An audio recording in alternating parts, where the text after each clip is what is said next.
చలికి గజగజ వణుకుతూ కప్పుకోవడానికి బట్టలు లేకపోతే శ్మశానంలో శవాల దగ్గర పడి ఉన్న వస్త్రాల్ని కప్పుకునే పరిస్థితి నుంచి 750 సత్కారాలు, సన్మానాలు, అవార్డులు, రివార్డులు, శాలువాలు అందుకునే స్థాయికి వెళ్ళారు. తన పాపకి పాలు ఇవ్వడానికి ఓపిక లేక, ఒంట్లో శక్తి లేక, తినడానికి తిండి లేక శ్మశానంలో పెట్టిన పిండితో రొట్టెలు వేసుకొని కాలుతున్న చితి మంట పైన ఆ రొట్టెని కాల్చి తన కడుపు నింపుకొని ఆ ఆకలి తీర్చుకొని శక్తి పుంజుకొని వాళ్ళ పాపకి పాలిచ్చే దుస్థితి నుంచి 2000 మందిని హక్కున చేర్చుకొని వాళ్ళకి తిండి పెట్టి చదివించి ఇంజనీర్లుగా, చార్టెడ్ అకౌంటెంట్లుగా, లాయర్లుగా, డాక్టర్లుగా తీర్చి వాళ్ళకి పెళ్లి చేసి ఒక ఉన్నత స్థాయికి తీసుకెళ్లిన మహా మహిళ, గొప్ప తల్లి, mother of orphans Sindhu Thai Sapkal గారి గురించి మనం మాట్లాడుకోబోతున్నాం. ఓకే, ఆమె గురించి చెప్పాలంటే నాకు గూస్ బంప్స్ వస్తున్నాయి. ఆమె 1948లో మహారాష్ట్రలో ఒక చిన్న గ్రామంలో జన్మించారు. 4వ తరగతి చదువుతున్నప్పుడు, అంటే 10 ఏళ్ళు తనకున్నప్పుడు 30 ఏళ్ల వ్యక్తితో తనకి పెళ్లి చేశారు. చదువు మానేసి ఇంటి పని, వంట పని, అక్కడ పశువులను కాపుకునే పనులంతా ఆమె చేసేవారు.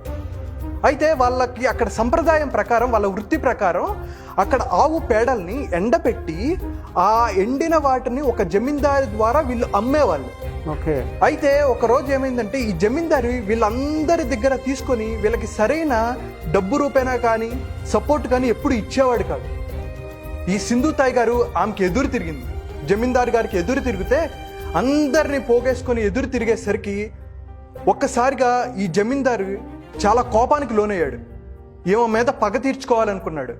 ఎలాగా అంటే ఆ జమీందారి సింధు తాయ్ గారి భర్త దగ్గరికి వెళ్తాడు. వెళ్ళి, నీ భార్య 9 నెలల గర్భవతి కదా, ఆ పాపకి, ఆ బాబుకి తండ్రి నువ్వు అనుకుంటున్నావేమో, నేను అంటాడు. అంటే ఇది నిజమో అబద్ధమో తెలుసుకోలేని ఆ వ్యక్తి నిర్దాక్షిణ్యంగా నిండు గర్భిణి అని కూడా చూడకుండా కాలితో తన్ని పొట్ట మీద ఆమెని పడేసి ఈడ్చుకుంటూ లాక్కుంటూ వెళ్ళి పశువుల పాకలో పడేస్తాడు. ఆవులు ఉన్న చోట వాటికి తాళ్ళు తెంపేస్తాడు. ఈ ఆవులే తన్ని తొక్కి చంపేశాయి అనే స్టోరీని క్రియేట్ చేద్దామని అనుకుంటాడు. అయితే అందులో ఒక ఆవు ఈమెని కాపాడడానికి ప్రయత్నిస్తుంటుంది. పక్కన వచ్చి ఆవులన్నిటిని పక్కకి తోస్తూ ఉంటుంది. అదే రోజు రాత్రి ఆమె ఒక పాపకి జన్మనిస్తుంది. బొడ్డు తాడు కూడా తెగని సిచ్యువేషన్లో ఆ పాపని హత్తుకొని, ఎక్కడ ఈ విషయం తెలిస్తే తన భర్త చంపేస్తాడు అనే భయంతో ఆవుని హత్తుకొని ముద్దాడి పాపని తీసుకెళ్ళిపోయి ఒక శ్మశానం దగ్గరికి వెళ్ళిపోతుంది. ఎక్కడికి వెళ్ళాలో తెలీదు. ఒక శ్మశానం దగ్గరికి వెళ్ళిపోతూ ఈ బొడ్డు తాడు కూడా తెగలేదు. ఏం చేయాలి అని అనుకుని ఒక పాపని ఒక చోట పెట్టి ఒక రాయి దగ్గర తను పడుకొని ఒక పదునైన రాయి తీసుకొని ఆ బొడ్డు తాడిని 16 సార్లు కొడుతుంది. నొప్పి, బాధ వీటన్నిటినీ తట్టుకొని ఆ ముడిని వేసుకొని తర్వాత ఎక్కడ ఉండాలో తెలియదు. ఆ రోజు శ్మశానంలో నివసిస్తుంది. స్పృహ తప్పి పడిపోతుంది. ఏం చేయాలి? ఆకలేస్తుంది, పాప ఏడుస్తుంది, ఒంట్లో శక్తి లేదు, బలం లేదు. ఏం చేయాలి అనుకుంటే అప్పట్లో శ్మశానంలో వాళ్ళ మహారాష్ట్ర సాంప్రదాయం ప్రకారం అక్కడ ఒక పిండిలు పెడతారు. అంటే గోధుమ పిండి కానీ రైస్ పిండి కానీ అక్కడ పెడతారు. ఆ రైస్ పిండి తీసుకొని ఆ గోధుమ పిండిలతో రొట్టెలు చేసుకొని శవం కాలుతున్న చితి మంట పైన ఆ రొట్టెను కాల్చుకొని తను తిని ఆ శక్తితో పాపకి పాలిచ్చింది. ఈ కష్టం తట్టుకోలేక తర్వాత వాళ్ళ తల్లిదండ్రుల దగ్గరికి వెళ్తుంది. ఈ అమ్మాయి వాళ్ళ తల్లిదండ్రుల దగ్గరికి వెళ్తే వాళ్ళు తిన్ని ఇంట్లో కూడా అలౌ చేయరు. మనం ఇందాక మాట్లాడుకున్నాం చూసారా, మన కష్టం వస్తే మన సొంత వాళ్ళు కూడా అప్పుడప్పుడు పట్టించుకోరని. తనకి అలానే జరిగింది.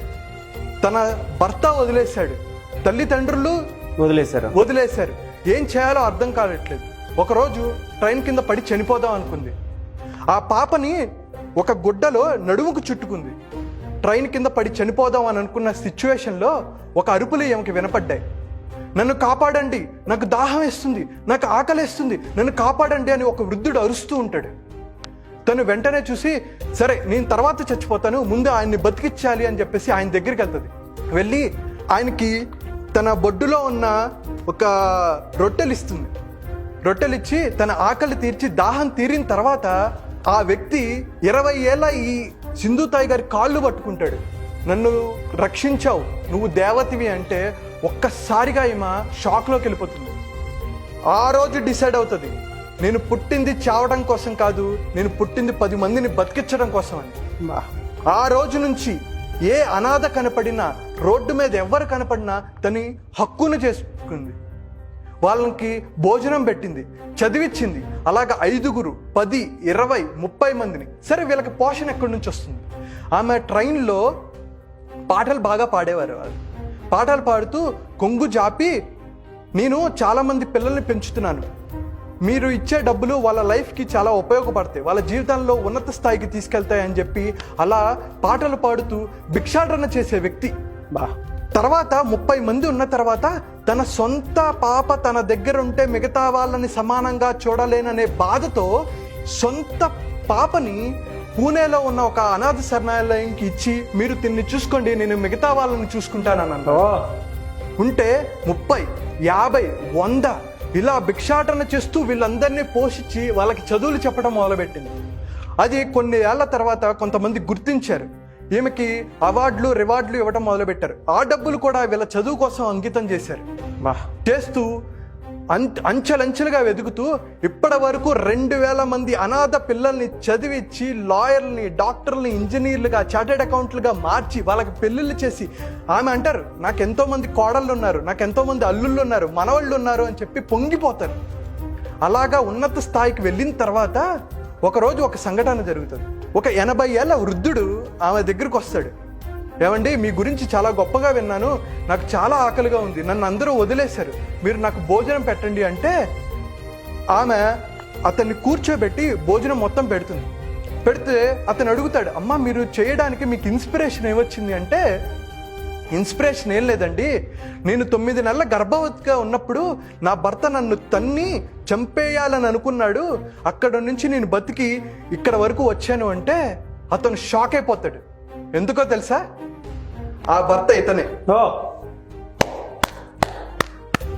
ఒక్కసారిగా కంగు తింటాడు.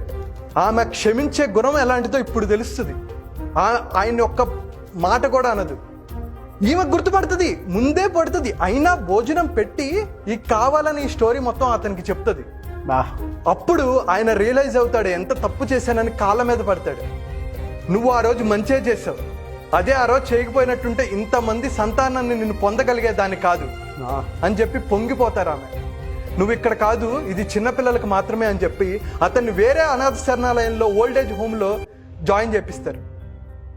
ఆమె సేవలకి గుర్తించి పద్మశ్రీ అవార్డు అందుకున్నారు. ఆమె ఎంత గొప్ప తల్లి, మహాతల్లి అంటే ఎన్నో వేల మందికి ఇన్స్పిరేషన్గా నిలిచారు. అలాంటి గొప్ప వ్యక్తి గురించి మనకి ఒక చిన్న కష్టం వస్తేనే బాబోయ్ అని అనుకుంటాం. ఆమెలో మనం 1% అయినా కష్టపడ్డామా? మనం చిన్నది వస్తే తట్టుకోలేకపోతున్నాం.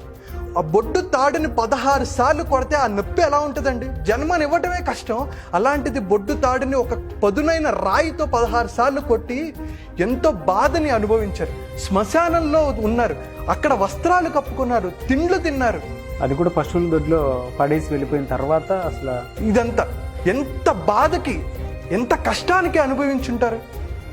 సో మనకి ఎప్పుడైతే జీవితంలో కష్టాలున్నాయి అని అనిపించినప్పుడు ఆమె గురించి ఒక్కసారి మనం ఆలోచించినా, తలుచుకున్నా, ఆమె వీడియోలు చూసినా మనకి ఎనలేని ధైర్యాన్ని ఇస్తాయి.